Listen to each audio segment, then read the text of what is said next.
Before we can really celebrate breakthroughs in medical technology, we must know what is praiseworthy and what is not. For the Colson Center, I'm John Stonestreet. This is Breakpoint.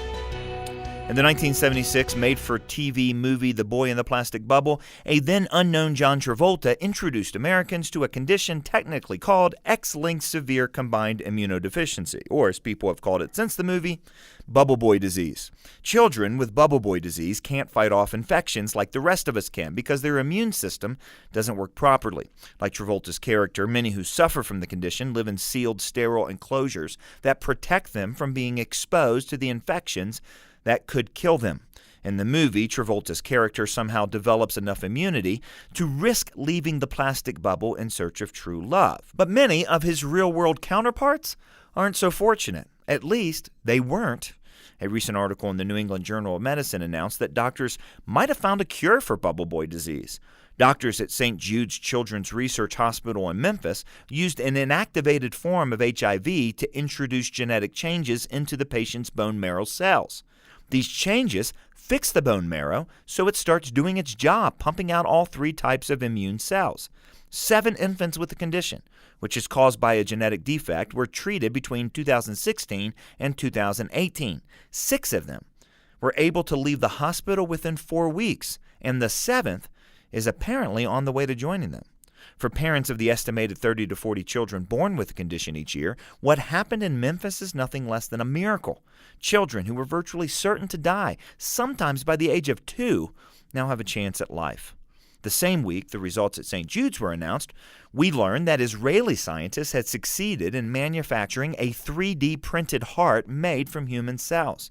While it doesn't beat and is the size of a rabbit's heart, it's a potential first step in what was previously the stuff of science fiction, printing human organs for use in transplants. See, every day, 22 people in the U.S. alone die while waiting an organ transplant.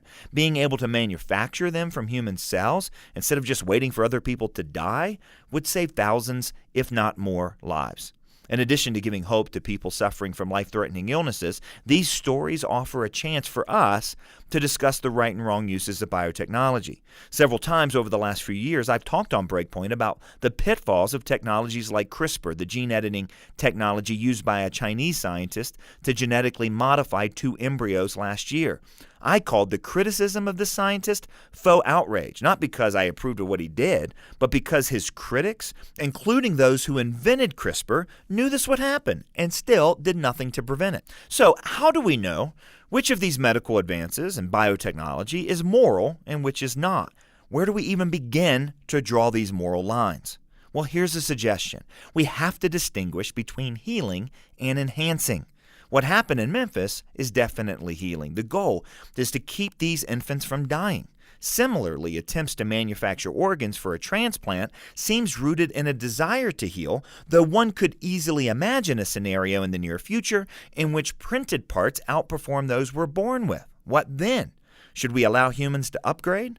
See, the use of human creativity and ingenuity to heal keeps with our status as co-creators with God. Obviously, the difference between our creative powers and God's is literally infinite. But part of being created in God's image is the ability to use that creativity to care for creation, including ourselves. In contrast, when we use biotechnology to enhance humans, even to create superhumans, we're attempting to usurp God as creator. We seek to create ourselves in our own image instead of conforming to God's intentions for us. So far, what happened in Memphis and Israel doesn't cross that line between healing and enhancement. But as fast as technology advances these days, we can never stop asking the question. For Breakpoint, I'm John Stonestreet.